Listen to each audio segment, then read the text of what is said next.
በ19ኛው ክፍለ ዘመን የኢንዱስትሪ አብዮት በባተ ጊዜ አፍሪካ ለአውሮፓውያን ከባርነት ዘመኑም ይበልጥ አማረቻቸውና በቅኝ ግዛት ይሻሟት ጀመር። የአምሮታቸው መንስኤም የአህጉሯ ጥሬ ሀብት፣ የሰው ጉልበትና ለሸቀጣቸው ገበያ ከመፈለግ ነበር።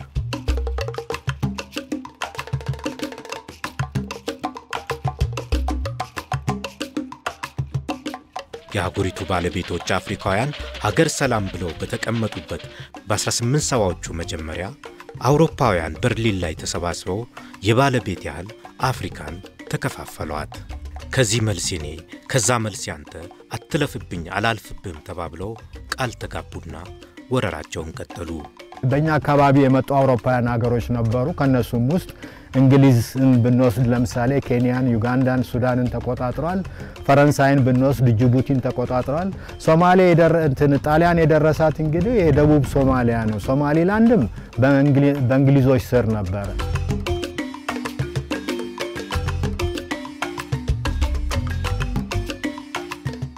ጣሊያን በኢትዮጵያ ላይ አይኗ አረፈና በእንግሊዝ ድጋፍ ምጽዋ ላይ ተቆናጣ ወደ ደጋው የኤርትራ ክፍል መስፋፋት ያዘች። የወቅቱ የኤርትራ ገዢ ራስ አሉላ በ1879 ዓመተ ምህረት ዶጋሊ ላይ የሰነዘሩት ምት ተስፋፊውን ቢያስደነግጥም ወደ መጣበት አልመለሰውም። ከዚህ በኋላ ንጉሠ ነገሥቱ አፄ ዮሐንስ ተንቀሳቀሱ።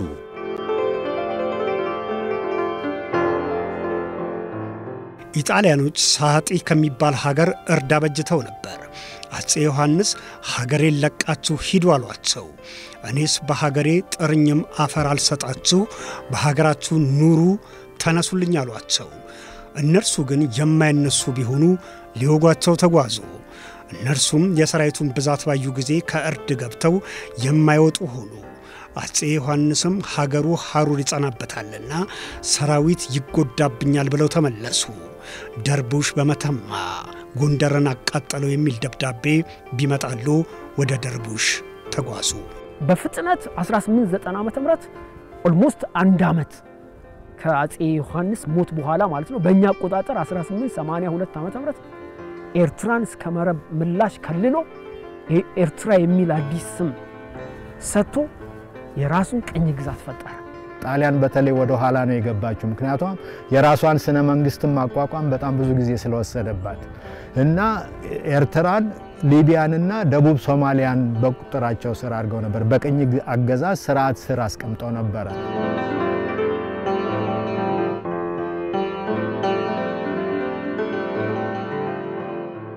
ጣሊያንም ከተተኪው ንጉሠ ነገሥት ከአፄ ምኒልክ ጋር የውጫሌ ውል ተፈራረመች። የውጫሌ ውል ምንድነው? ሲፈራረሙ አፄ ምኒልክ ጣሊያን በሰላም ያው የያዘውን ቦታ ይዞ ወደ ኢትዮጵያ ሳይመጣ ኢትዮጵያን ሉዓላዊነት አክብሮ እንዲቆይ በማለት ነው። ግን እዛ ውል ላይ በተለይ አንቀጽ 17 ሲጻፍ እንግዲህ የተጻፈው ውሉ በሁለት ቋንቋ ነው፣ በአማርኛና በጣሊያንኛ እና የአማርኛው ጣሊያኖች ይረዱናል ከአውሮፓ ጋር በመናረጋው ግንኙነት ያግዙናል ነው የሚለው። የነሱ ግን በጣሊያን ስር በንጉስ ኡምቤርቶ ስር እናት ኢትዮጵያ የሚል ነው ያለው።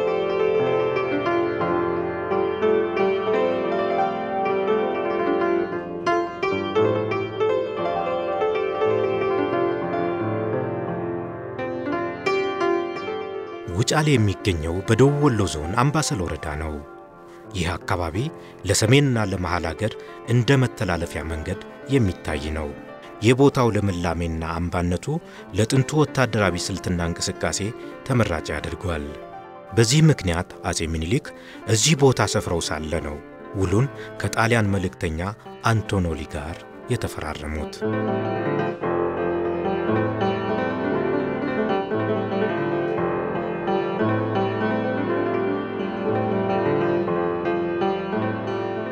ይሄ እንግዲህ ምኒልክ መጣው ውል የተዋሉበት ቦታ ነው።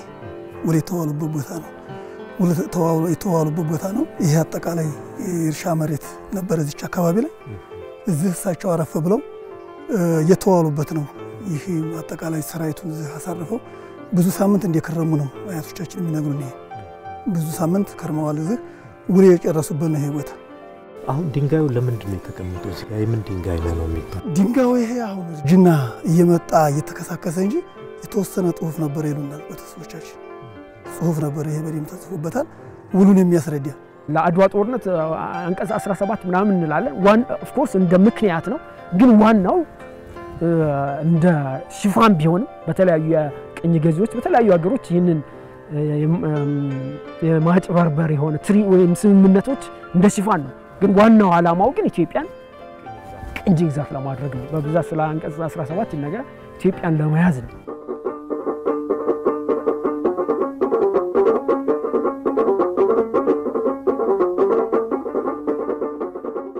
ባለ 20 አንቀጹ የውጫሌ ውል ላዩን ሲታይ የንግድ የትብብርና የድንበር ስምምነት ቢመስልም ድብቅ ዓላማው መላ ኢትዮጵያን ቅኝ ግዛት ማድረግ መሆኑ በማስረጃዎች እየተረጋገጠ መጣ። በዚህም ኢትዮጵያ ውሉ ይስተካከልልኝ አለበለዚያ አፈርሷለሁ ስትል፣ ጣሊያንም በዚያው ይቀጥል አለበለዚያ ጦር ያማዝዘናል እያለች ስታስፈራራ ዓመታት ተቆጠሩ። በመጨረሻም ኢትዮጵያ ውሉን ማፍረሷን ለዓለም አሳወቀች። ጣሊያንም በይፋ ቀድማ ከያዘችው ቦታ እያለፈች መላ ትግራይን ያዘች። ይህም ወደ ጦርነት አመራ።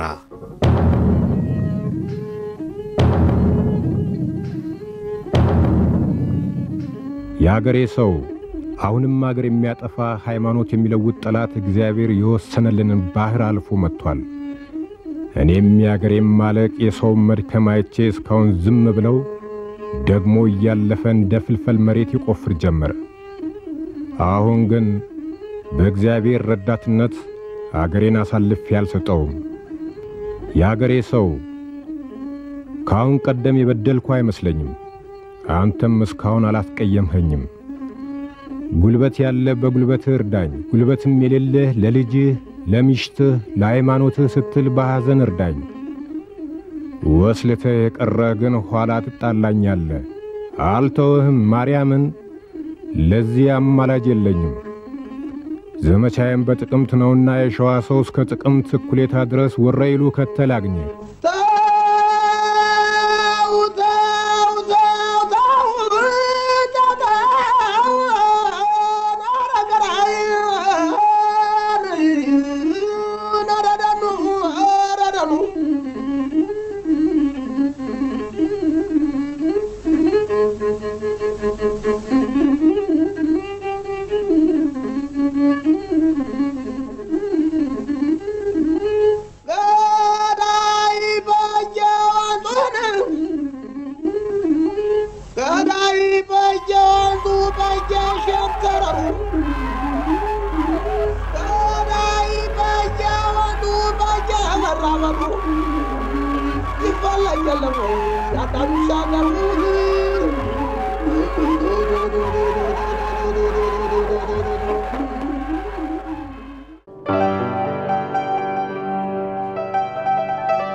በደቡብ ወሎ ዞን የምትገኘው ወረይሉ በአቀማመጥ ለዚያን ጊዜዋ ኢትዮጵያ ከሞላ ጎደል እንደ ማዕከል የምትታይ ናት። ሰራዊት አሰባስቦና አስፍሮ ስንቅ አዘጋጅቶና አደራጅቶ ለመዝመት ስፍራዋ ምቹነት አላት። ከመሃል አገር ወደ ሰሜን ለማቅናትም መንገዱ በዚሁ በወረይሉ ነበር። የዛን ጊዜ አጼ ሚኒሊክ በወረይሉ ቤተ መንግሥት ስለነበራቸው ይህም በወረይሉ ለመሰባሰብ እንደ ተጨማሪ ምክንያት ሆኗል። የኔ የአባቴ አባት ያዳዋ ዘማች ነበር። አጼ ሚኒሊክ ወረይሉ ላይ ከተን እንድጠብቀኝ ሲባል በጥቅምት ወር ውስጥ አሉ የተባሉ የኢትዮጵያ ተዋጊ ኃይሎች መተሰፈቱ ወረይሉ ላይ እና በአብዛኛው ወረይሉ ላይ በመጡበት ሰዓት ፈረሶችና ስንቅ የተዘጋጀበት ወረይሉ ላይ እዛ እንገናኝ ብለው አወጁ እና ከዛ በጣም የሚያስደስተው ምንድነው ያንን አዋጅ መላው የኢትዮጵያ ህዝቦች የኢትዮጵያ ህዝብ ተቀብሎታል። ደቡብ ህዝቦች እና ብሔረሰቦች የምንለው ክልል ከአፋር ከመሃል ኢትዮጵያ ከሸዋ ከጎጃም ከጎንደር ከትግራይ በአጠቃላይ የኢትዮጵያን አጠቃላይ መንደሮች የወከሉ ኢትዮጵያውያን የተሳተፉበት ውጊያ ነው ማለት ነው። ከሸዋ የሚመጡት ያው እንግዲህ በዚህ ብዙ መንገድ እኮ አለ ሸዋ በዚህ ውስጥ መንገድ አለ በዚህ ነው የመጡት ከሸዋ የሚመጡ በዚህ ነው ያቋጠጡ ውስጡ አሁን መንገድም እኮ አሁን እየተሰራ ነው እንደዚህ አሁን በዛ ጊዜ ነበር የእግር መንገድ ነው ያኔ እያቆራረጡ የመጡት በዚህ በበረሃው ከሸዋ የሚመጡት ማለት ነው ያ በዚህ ወደ ሸዋ ግዛት እኮ ነው ወደዚያ በየጀነራሎቻቸው ለምሳሌ ከሐረር የራስ መኮንን ጦር ይመጣል ከወለጋ የራስ ተክሌ ያለ ይመጣል ከሸዋ እነ ደጃች ባልቻ ጦር ይመጣል የራስ ጎበና ጦር ይመጣል ከጎጃም በንጉስ ተክለ ሃይማኖት የሚመራው ጦር ይመጣል ከትግራይ የራስ መንገሻ ዮሐንስ አለ የራስ አሉላ እንግዳ ጦሮች አሉ እንደም በንጉስ ሚካኤል ከሚመሩት ጦሮች 8000 ፈረሰኛ የ8000 ፈረስ የተሰባሰበው ዞረል ላይ ነው ፈረሶቹም የተሰባሰቡት ፈረሶች አሸዋ አይናቸው በለቅ ፈረስ አይፈለግም በለቅ ይባላል አይናቸው ነጭ የሆኑ ፈረሶች ማለት ነው እንደገና እግራቸው ኮቴያቸው ደግሞ ሹል የሆኑ ፈረሶች አሁን እኔ ያያቴ ፈረስ አንደኛው እግረ ሹል ነው አይሆንም ይሄ ለበረሃ አይሆንም ሹሉ አሸዋ ውስጥ ሰምጦ ይቀራል ተብሎ ጠፍጣፋ ኮቴ ያላቸው ናቸው ጠፍጣፋ ኮቴ ያላቸው አሸዋውን እየበተኑ የሚሄዱ ማለት ነው እነዛ አይነት ፈረሶች ናቸው እና ስንቅ ቋንጣ ሳይቀር በሶ እነዚህ ለረጅም ጊዜ የሚቆዩ ነገሮች እነሱ ናቸው ተዘጋጅተው የነበሩት እና በጣም ብዙ ጦር ሰፍሮ የነበረበት ጦር ከዚህ ከወረኢሉ ከጃማ ጀምሮ እስከ ደሴ መዝለቂያ ጉጉፍቶ ድረስ ሙሉ በሙሉ ያ የጦር ያረፈበት ነበር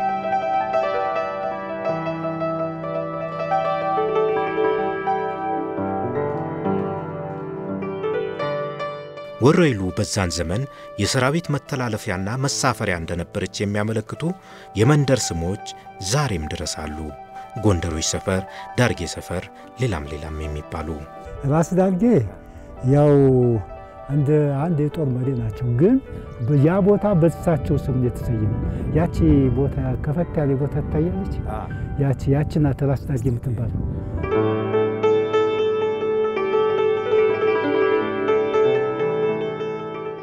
የዘመተው ሰው ወይም የዘመተው ሰራዊት የታጠቀ ሰራዊት ብቻ አይደለም ሁሉም እንደ ማህበረሰብ ተንቀሳቅሶ መጥቷል ለምሳሌ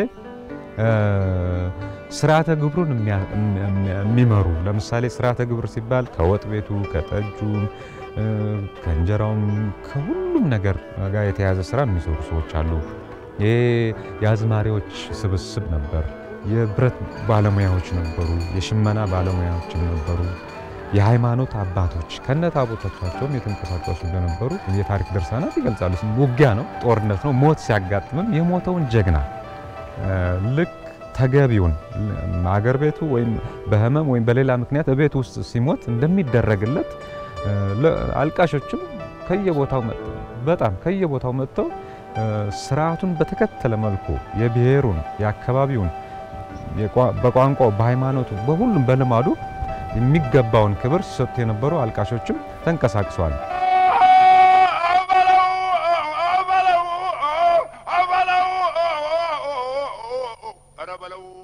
ሀገር ተወራለች ዝመት ለሚለው አዋጅ ከሞላ ጎደል ሁሉም አዎንታዊ ምላሽ ሰጥቷል የርስ በርስ ቅሬታዎችን ወደ ጎን ጥሎ የፖለቲካ ኮርፊያም አለ ለምሳሌ በእነዚህ ሶስቱም መጥቀስ ይቻላል ከአጼ ዮሐንስ ሞት በኋላ በአጼ ምኒልክ በራስ መንገሻና በራስ አሉላ ኩርፊያ ነበር ይሄ ኩርፊያቸው ራስ አሉላ መጨረሻ መንገሻን ትተው ወደ ምኒልክ ሄደው አዲስ አበባ እንደቀሩ ይታወቃል ነገር ግን የጣሊያን ወሯልና ክተት ሲባል ግን ከንጉሱም ከራስ መንገሻም ጎን ተሰልፎ ነው የተዋጉት ያንን ሁሉ ቁርሾ ትተው ማለት ነው ከዛ በፊት ለነበሩት ግጭቶች ውስጣዊ የመስፋፋት ፖሊሲ ያጼ ምኒልክ ያመጣው ችግሮችን ወደ ጎን አድርገው አንድ ላይ ተሰብስበው ትክክለኛ የሆነ ሚሊተሪ ስትራቴጂ አበጅተው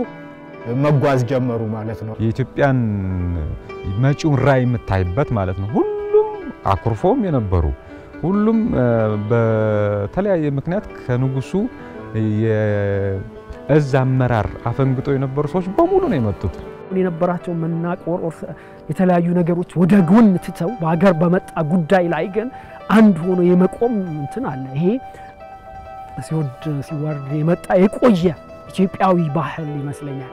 ትልቁ ይሄ መሪና ተመሪ እንዲከሆኑ ጉልበትም አቅምም ዕውቀትም ከህዝብ ነው ያለው። የደጃች ወልዴ ጦር ቀደም ተብሏል። የፊት አውራሪ ተክሌ ጦር ቀደም ተብሏል። የራስ መኮንን ጦር ቀደም ተብሏል። በካወጦና የሚመራው የወላይታ ሰራዊት በደጃዝማች ጆቴ የሚመራው የሌቃ ሰራዊት እንዲሁም በአባጂፋር የሚመራው የጂማ ሰራዊት ወደ ኋላ ተመልሶ ሀገር እንዲጠብቅ ሲው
በየደረሱበት በአካባቢው ማህበረሰብ ግብዣ ይደረግላቸው ነበር። በአጼ ምኒልክ የሚመራው ሰራዊት ከወረይሉ ደሴ የገባው በ6ኛ ቀኑ ነው። እዚህ ደሴ ላይ ታላቅ ግብዣ ተደርጓል ለሰራዊቱ።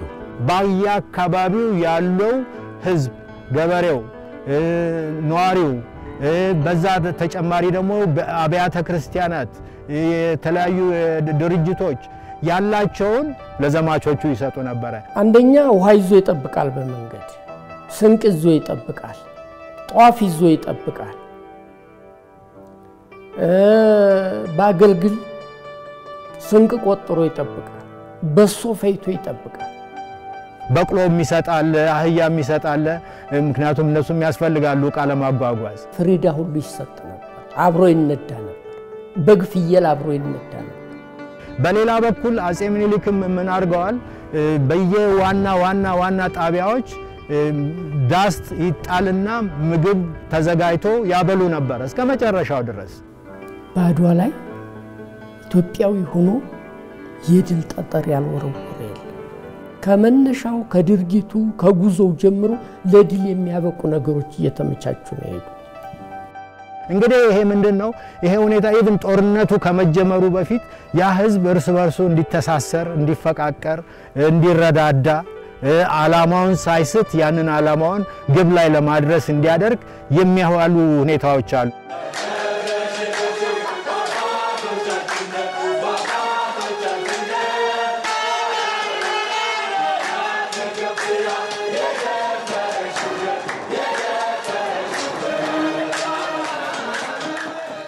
በዘመቻ ጉዞ ላይ መቼም ሁሌ ግብዣ ሊኖር አይችልም። የስንቅ አስፈላጊነት እዚህ ላይ ነው። ስንቅም ቢሆን የበሰለው ከቀናት በኋላ ያልቃል። አብዛኛውኛ መንገድ ላይ ምግብ የምናበስለው የፍቅርና የህብረት ስሜቱን ለማዳበር ነው እንጂ አስገድዶን አይደለም። ግን በጣም ደስ የሚል ስሜት አለው። ወንዶችም ጭምር በመክተፍም በምንም አገልግሎት ይሰጣሉ።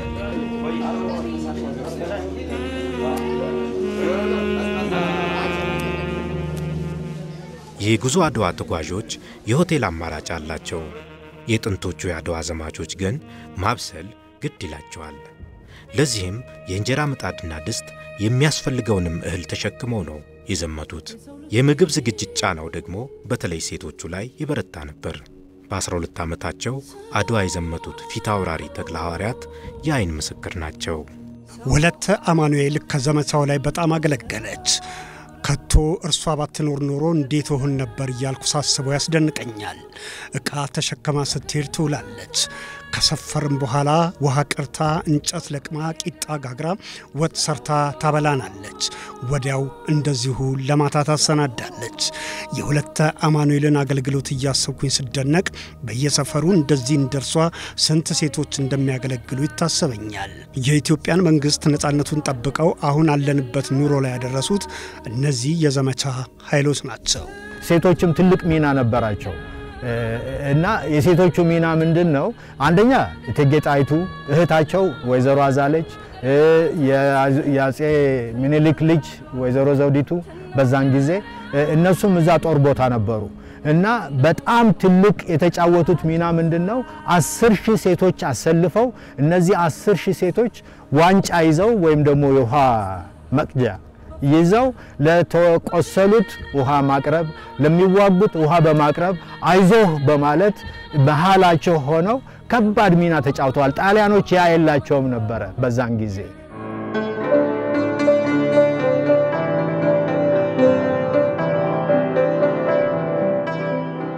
የዚያን ጊዜ የአድዋ መንገድ እንዳሁን ገላጣ አልነበረም፣ በደን የተሸፈነ ነበር። ያንን ከ100,000 በላይ የሆነ ሰራዊት ከነጓዙ ለማንቀሳቀስ ደኑን እየመነጠሩ መንገድ መክፈት ያስፈልጋል። በጣም የሚገርመኝ ነገር የ30,000 ቀዳሚው ጦር ነው። ቀዳሚ ጦር በውጊያ ያለው የሚታወቀው የነ ራስ መኮንን ጦር አለ። ከሱ በፊት ደግሞ የሚቀድም አንድ ጦር አለ። ምንድነው? መንገድ የሚሰራው ጦር ነው። ዛፎቹን እየቆረጠ እያስተካከለ ምን ያለ መንገድ የሚጠርገው ጦር ራሱ የራሱን ሎጂስቲክስ ይዞ ነው የሚሄደው። ራሱ ጦሩን የሚመገብበትን ይዞ ነው የሚሄደው። 150,000 ከጀርባ ያለው ለመምራት ከፊት ያለው 30,000 ራሱ አሁን የሳስበው 30 ሰው ይዞ ለመሄድ ያለውን ጭንቀት ያለውን መከራ ሳያው እኔ በጣም ነው የምገረመው። ያውም በዛ ዘመን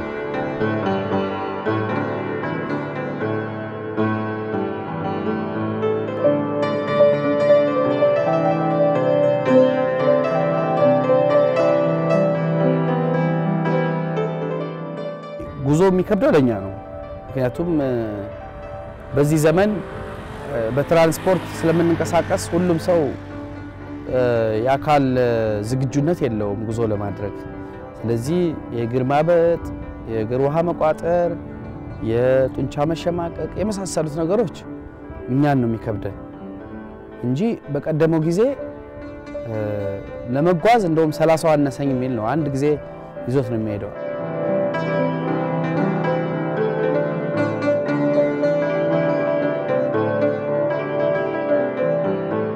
ከትልቅ ተራራ ስር ስንደርስ ለአዳር የሰፈሩ ሰዎች አገኘን። እሳት እያነደዱ የመኝታ ስፍራ ያሰናዳሉ።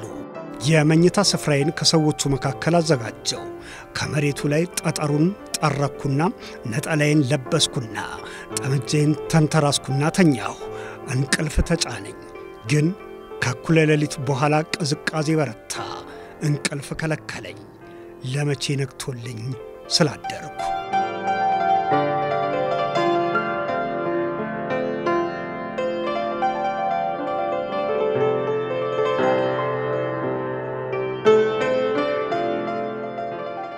ከደሴ የተነሳው ሰራዊት ተሁለደሬ ጃሬ እያለ ውጫሌ ደረሰ።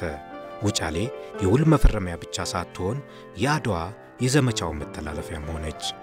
እናቴ ነግራይ ብሎ አባቴ ሲነግረኝ ጥቁር፣ ነጭ፣ ቀይ ነው። በሶስት የተከፈለ ድንኳን ነው። ሰራዊቱን በየራሱ ነው የሚገባው እዛ ቦታ ላይ አይቀላቀልም ቦታው ላይ እና ድንኩ ፈንጠር ፈንጠር ብሎ እንዴት ተቀመጡ ነው እንግዲህ በዛን ሰዓት ላይ ያየነው። ዙሪያውን እየከበብ ትናሪ ተሚበሉ ዲያቦ ቆሎ ይሰጡን። ቆይ ዲያቦ ቆሎ የራሳቸው ነው እነሱ የሚመገቡት ግን ህብረተሰብ ነው። በዛ 15 ቀን ያድሩ ይሻላቸው በዛን ሰዓት ማለት ነው።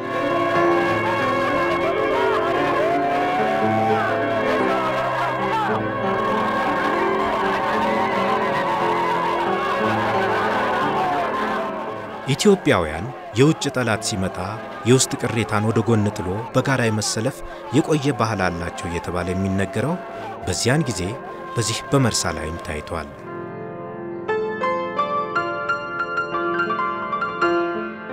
በህዳር 23 ቀን ከውጫሌ ተጉዘው ባሻ ጨፌ ሰፈሩ። በ24 ከባሻ ጨፌ ተጉዘው መርሳ ሰፈሩ። ደጃች ጓንጉል ዘገየ ከአዲስ አበባ ከርቶ ወደ ሀገሩ በረሃ ገብቶ ነበር። የጦር ጊዜ ነውና ይማሩኝ ልምጣ ከጌታዬ ጋር ልሙት ብሎ ገብቶ ከአፄ ምኒልክ ተገናኘ።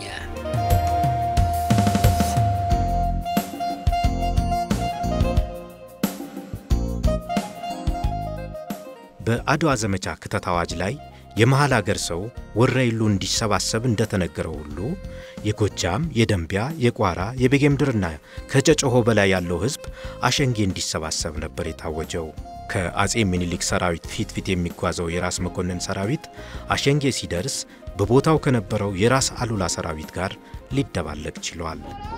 ራስ አሉላ ለአቀባበል ሰይፋቸውን መዘው ሲፎክሩ ራስ መኮንን ከበቅሏቸው ወርደው ኮፍያቸውን አውልቀው ለራስ አሉላ ፉከራ ያክብሮት አጸፋ ሲመልሱ ይህ ሁኔታ የነሸጠው የግራ ቀኙ ሰራዊት በያለበት ጎራው ሲል አሸንጌ ይህን ሁሉ አይታለች።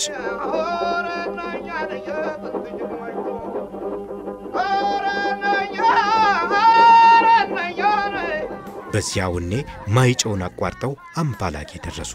ጣሊያን ከመሸገበት አምባላጌ የሚባለው ተራራ ይህንን ተራራ ነው። ይህንን ተራራ የሚገኘው በትግራይ ክልል ሆኖ በደቡባዊ ዞን አምባላጌ የሚባለው ወረዳ ውስጥ የሚገኝ ነው። አንደኛ ይህን ሊመረጥበት የቻለ ከሌሎች ተራራ የተሻለ ከፍታ አለው።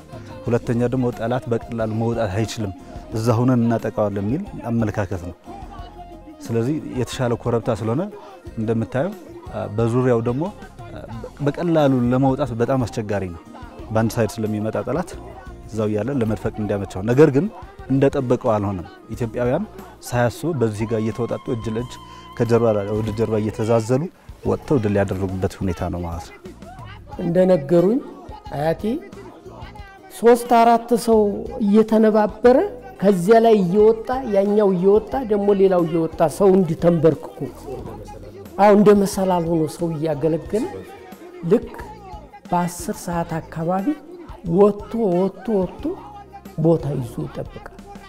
ወዳው ፀሐይ ጾር እንዳለች አንድ ጊዜ ባልጠበቀው ሁኔታ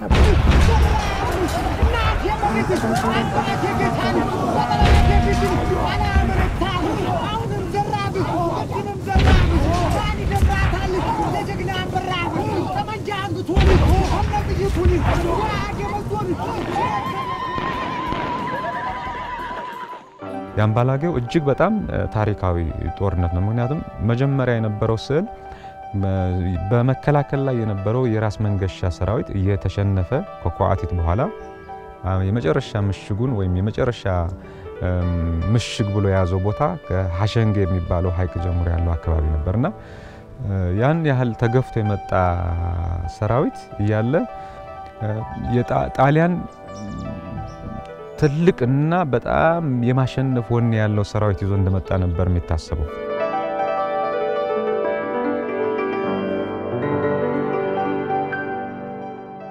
ከአምባላጌ ቀጥሎ ጣሊያን ጠንካራ ምሽግ ሰርቶ የተቀመጠው መቀሌ እንዳ ኢየሱስ ላይ ነው።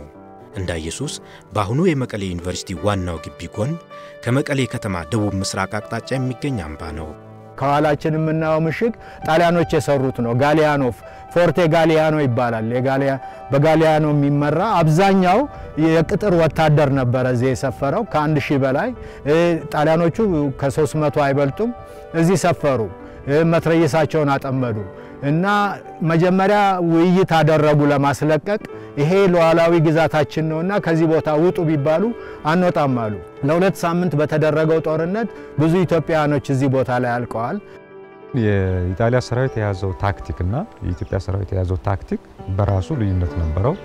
የኢጣሊያ ሰራዊት ታክቲክ ትልቅ ጠንካራ ምሽግ ይዞ የሚመጣውን ሰራዊት በመድፍና የእጅ በእጅ መሳሪያዎች ወይም የርቀት መሳሪያዎችን ተጠቅሞ ማዳከም የሚል ነበር። የኢትዮጵያ ሰራዊት ደግሞ የያዘው ታክቲክ ወይም የያዘው ሚሊተሪ ስትራቴጂ ሙሉ ለሙሉ ምሽጉን ሰብሮ መግባት ወይም በዛን ጊዜ አጠራር ካቡን ሰብሮ መግባት የሚል ነበር። ሆኖም ግን የኢትዮጵያ ሰራዊት የኢጣሊያን ምሽግ ሰብሮ የሚገባበትን የሚሊተሪ እንትኑ አልነበረው። ምክንያቱም ኢጣሊያ ከአምባላጌ በኋላ ትልቅ የሚባል ምሽግ ሰርቶ ነው የጠበቃቸው እዚህ። የመቀሌው ምሽግ አሰራር እንዲህ ነበር። 3 ሜትር ስፋት ያለው ግንብ እየሆነ ተገነባ። ከግንቡ ራቅ ብሎ በጣም የሾሉ እንጨቶች በግንቡ ዙሪያ ተተከሉ። ከሾሉ እንጨቶች ዙሪያ ደግሞ እሾሃማ ሽቦ እየተደበለበለ ተከምሯል። ከሽቦ ውጭ ደግሞ ጠርሙስ እየተሰበረ እንዲነሰነስ ተደረገ። ምክንያቱም የኢትዮጵያ ሰራዊት ለእግሩ ጫማ ስለሌለው እየወጋና እየቆረጠ እንዲያስቀረው ነው።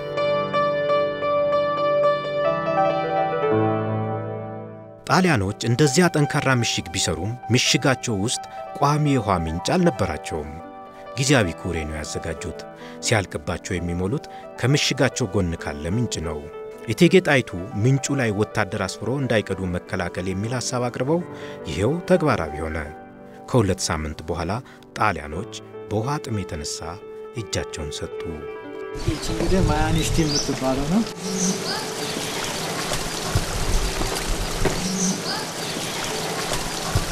እቺ ስትዘጋ እነሱ ተረዱት፣ እጃቸውን ሰጡ።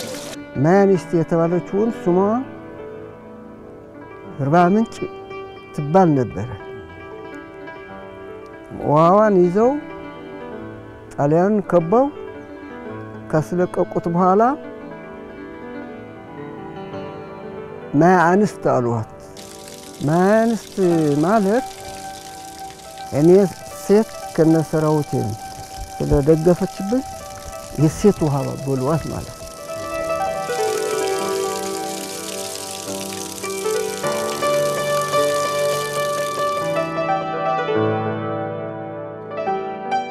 አምባላጌና መቀሌ መሞካከሪያ ናቸው። ዋናው ውጊያ ገና ከፊት ይጠብቃል። በውጊያ ድል ለማግኘት በሰራዊት ዝግጅት፣ በመሳሪያ ጥራትና ብዛት፣ በጦር አመራር ስልትና በስለላ ጥበብ በልጦ መገኘት ያስፈልጋል። ይሄ ጦር ሲዋጋ ጦርና ጋሻ ብቻ ይዞ አልተዋጋም። ይሄ የተሳሳተ እንትን ነው ያለን። ይሄ መስተካከል ያለበት ይመስለኛል። አጼ ምኒልክ ስራዬ ብለው ከያለበት የሚያስፈልገው መሳሪያ በሙሉ ሰብስበው ነበር። ከፈረንሳይ፣ ከቤልጂየም፣ ከጀርመን፣ ኢቭን ከጣሊያኖችም ጋር መሳሪያ ሰብስበው ነበር። እኛ 42 መድፎች ነበሩ። እነዛ 42 መድፎች ደግሞ በደንብ በስርዓት ጥቅም ላይ ውለዋል።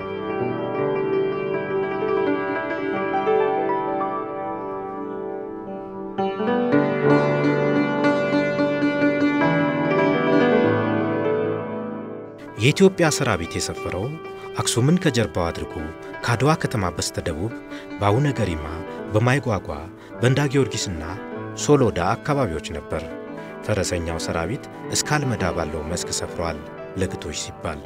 እንዳ ጊዮርጊስ አምባነቱ ለወታደራዊ ቅኝት ተመራጭ አድርጓል። ማይጓጓ አሁን ብዙ መኖሪያ ቤቶች ተሰርቶባታል። የዚያን ጊዜ አካባቢው ውሃ እንደ ልብ የሆነበት መስክ ነበር ይባላል።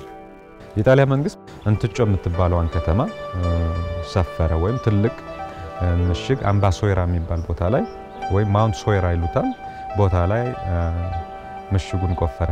እዚያ ሆነው ለመዋጋት ቢጠብቁ የኢትዮጵያ ሰራዊት የማይመጣ ሆነባቸው። የኢትዮጵያ ፍላጎት ጣሊያን ከምሽጉ ወጥቶ እንዲዋጋ ማድረግ ነበር። ለዚህ ሲባልም ለጣሊያኖች ሐሰተኛ መረጃ እንዲደርሳቸው ተደረገ። ኢትዮጵያውያን አዲግራትን ትተው አልፈው ኤርትራ ገብተው ሊዋጉ ነው የሚል። በዚህን ጊዜ ጣሊያኖቹ በመንገድ እናስቀራቸው በሚል ወደ አድዋ ተጠግተው መሸጉ። አሁንም ኢትዮጵያውያኑ ለጣሊያኖች አደናጋሪ መረጃ ላኩባቸው። የኢትዮጵያ ሰራዊት ስንቅ አልቆበት ተበታትኗል የሚል። በዚህን ጊዜ ጣሊያኖች ከምሽግ ወጥተው ለመዋጋት ደፈሩ። ጦርነቱ ከመጀመሩ በፊት ከባድ የሆነ የእውቀት ልውውጥ ይደረግ ነበረ። የስለላ ስራ ይሰራ ነበረ እና በዛ በስለላ ስራ ደግሞ ከፍተኛ ሚና የተጫወቱ አሉ። እንደ ባሻ አውዓሎም እንደ ገብረ እግዚአብሔር አይነት ደብል ኤጀንቶች እንበላላቸው። በዋነኛነት ያው ለኢትዮጵያ የተሰለፉ ለማስመሰል ግን የጣሊያን ሰላዮች የሚመስሉ ማለት ነው። እነሱ ትልቅ ሚና ተጫውተዋል።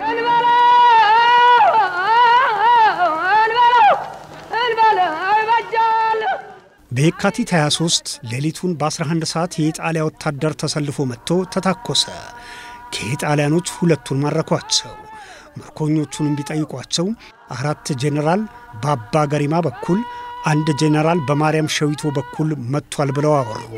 አጤ ሚኒሊክም ሰውን ታጠቅ ብለው አዘው የጦር ልብሱን ለበሱ።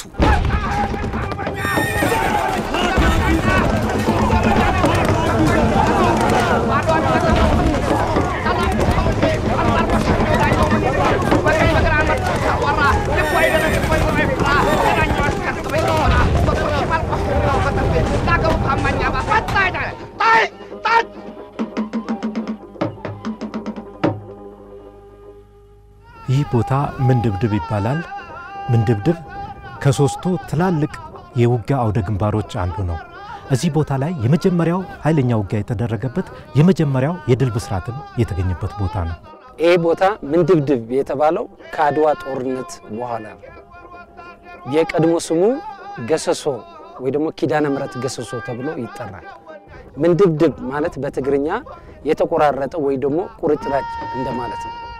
የኢትዮጵያ ጀግኖች የጣሊያንን ጀነራል ከማለዳው 12 ሰዓት የተጀመረው በ3 ሰዓት እስከ 4 ሰዓት ገደማ ጀነራል አልበርቶኒ እዚህ ቦታ ላይ ተማርኳል ማለት ነው። በእኛ በኢትዮጵያኖች ደግሞ ጀግናው ፊታውራሪ ገበየው እምባላጌ ላይ ትልቅ ታሪክ ሰርተው አድዋ ላይ ደግሞ መጥተው ታሪኩን ደግመው ህይወታቸውን ክቡር ህይወታቸውን እዚህ ቦታ ላይ እኛ የቆምንበት ላይ ትልቅ ታሪክ ሰርተው ተሰውተዋል ማለት ነው።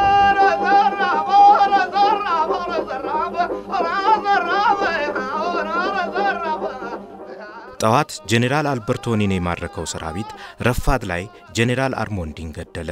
ጄኔራል አርሞንዲ ማለት በመሃል ክንፍ ይዞ በጄኔራል ዳውበር መዳና በጄኔራል አልበርቶኒ መሃል ላይ ገብቶ ከኋላው ጄኔራል ኢሌና ሪዘርቭ አርጎ በዚህ በኩል ማለት ነው ይዞ የመጣ ጄኔራል ነው ማለት ነው። እና ከጄኔራል አርሞንዲ አልበርቶኒ የተማረከውን አልበርቶኒ ላይ ተማረከ። አዎ እዚህ ጋር ደግሞ ጄኔራል አርሞንዲ ተመቶ በኢትዮጵያ ሰራዊት ተመቶ ወድቆ ተገደለ። የኛው የሱ መቃብር ነው ማለት ነው። ወዲያው ደግሞ ተጠባባቂውን የጄኔራል ኢሌናን ሰራዊት አሸብሮ በታትኖና አባሮ በጄኔራል ደወር ሜዳ ወደሚመራው ሶስተኛው ግንባር ፊቱን አዞረ። ጦርነቱ እጅግ በጣም ያጭር ጊዜ ወይም ያጭር ሰዓታት ጦርነት ነው። ነገር ግን የቀረውን የኢጣሊያ ሰራዊትን ለመልቀም ጦርነቱ እንደገና ተመልሶ እስከ እንቱጮ የነበረውን ቦታ ወይም መስመርን እያጸዱ ብለው ጸሐፊ ትእዛዝ ገብረስላሴ ያጼ ምኒልክ ዜና መዋዕልን ጸሐፊ እንደሚነግሩን ከሆነ እስከ ምሽቱ 4 እና 5 ሰዓት ላይ ዘማቾች ወደ ካምፓቸው መመለስ ጀምረው ነበርና ስለዚህ ያጭር ጊዜ ጦርነት ነገር ግን አካባቢውን አጠቃላይ የማጽዳት ስራው ግን ረጅም ሰዓታት የፈጀ ጦርነት ነው።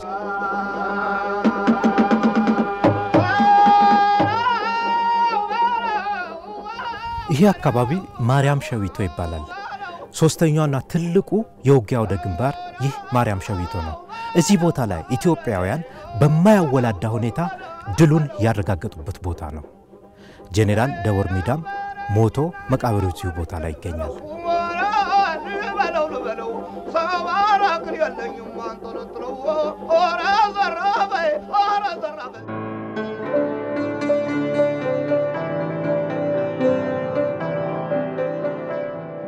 ከአድዋ በኋላ ቅኝ ገዢዎች ለኢትዮጵያ ነጻነት ዕውቅና ለመስጠት ተገደዋል። ከሌሎች የነጻነት ትግሎች ሁሉ አድዋን የተለየ የሚያደርገውም ይሄው ነው። ኢትዮጵያ ነጻ መንግስት መሆኗ በአድዋ መስዋዕትነት በዓለም ታውቆላታል። እርግጥ ከዛ በፊት ጥቁሮች ድል የመቱበት አለ። የሄይቲ ታሪክ አለ። ባርነትን አሸንፈዋል። በጦርነት ፈረንሳይን ድል መተዋል። ሳውዝ አፍሪካም ባትል ኦፍ የጦርነት ሳንድል ዋና የሚባል አለ። ነዙሎች ብሪቲሾችን አሸንፈዋል። እና በተለያዩ ቦታዎች ትግሎች አልተደረጉም ማለት አይደለም። ግን ትግሉ ወደ ቋሚ ድል ወደ ማወላዳ ድል የመራው አድዋ ላይ ብቻ ነው። የአድዋ ድል በርክሌይ የሚባለው እንግሊዛዊ እንደሚነግረው የሚያመሳስለው ማለት ነው ጃፓን በራሽያ ላይ በ1904 እስከ 05 በተካሄደው ሩሶ ጃፓኒዝ ዋር ምንለው የራሽያና የጃፓን ጦርነት ጃፓን ራሽያን አሸንፋለች። አድዋ ላይ እኛ ጥቁር ኢትዮጵያኖች ወይም አፍሪካኖች በጣሊያን ላይ እንትን ያደረግነው እንደዛ ነው። ስለዚህ አዲስ ኃይል ተነስቷል ብሎ ነው የሚገምተው። በአፍሪካ አዲስ ኃይል ተነስቷል። ስለዚህ እንደ ከዚህ በፊቱ አይነት የመቀጠል ሁኔታ አስጊ ሊሆን ይችላል የሚል አይነት እሳቤ ነው የያዘው። ስለዚህ የአድዋ ድል ለፓን አፍሪካኒዝም እንቅስቃሴ ለአፍሪካ ህብረት መመስረት ለኋላ ማለት ነው ትልቅ እንትን ብሏል አስተዋጽኦ አድርጓል። አድዋ ድል የአንድ ዘመን ትውልድ ድል አይደለም። ያ ድል ከዛ ዘመን ትውልድ ተሻግሮ የመጪውን ዘመን ትውልድን እጣ ፈንታ የወሰነ ድል ነው። ምክንያቱም ወይም ለመወሰን አቅም ያለው ድል ነው። አንዱ ጋራ በመናበብ ስለሆነ ያ ድል ሲመጣ ምንድነው ያሳየን? አንድነት ምን ያህል ኃይል እንዳለው በዛ በአንድነት በመስማማት ደግሞ ያደረጉት ያ ወደ ድል መርቷቸዋል። ድሉን ደግሞ ስንቀዳጅ ምን ማለት ነው? ድሉ አዲሲቱ ኢትዮጵያን ፈጥሯል። አዲሲቱ ኢትዮጵያን ፈጥሯል። አዲሲቱ ኢትዮጵያ ማለት ምን ማለት ነው? የወጋውም የተወጋውም ጭሰኛውም ንጉስም ፊታውራሪውም ሴቱ ወንዱ ሳይቀር ሁሉም አንድ ላይ ሆነው እዛ ቦታ ላይ መስዋዕት በመክፈል አዲሲቷ ዘመናዊ አዲሲቷን ኢትዮጵያ ሊፈጥሩ ይችላል። አድዋ ሲነሳ የአንድ ብሔር የአንድ ንጉስ የአንድ እንትን ጦርነት አይደለም። በሁሉም ብሔር ብሔረሰቦችና ህዝቦች ቤት ብትሄድ አያተ ወይም ቅድመ አያተ የነገረ ታሪክ ምንድነው ብትለው ቅድመ አያቴ አድዋ ሲሄድ ወይም አድዋ ሲዘምት ነው የሚለው።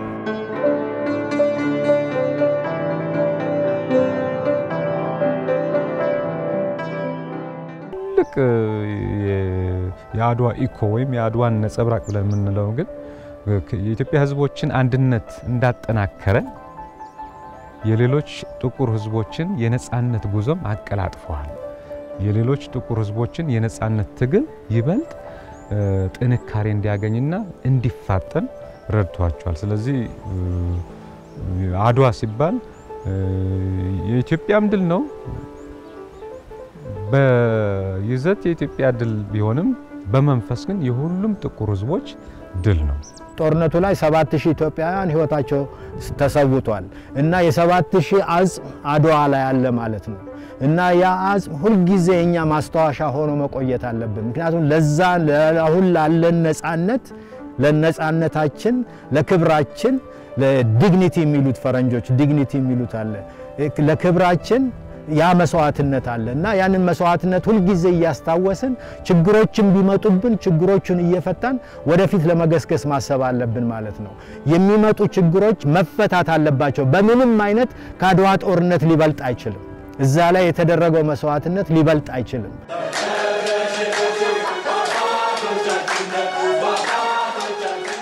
በጥቅምት መጀመሪያ ከአዲስ አበባ የወጣው የንጉሠ ነገሥቱ ሰራዊት በድል አድራጊነት በግንቦት መጨረሻ አዲስ አበባ ገብቷል።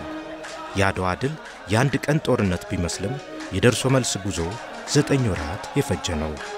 የጉዞ አድዋ ወጣቶች ከ45 ቀናት የእግር ጉዞ በኋላ አድዋ ሶሎዳ ወጥተው በዓሉን ያከብራሉ።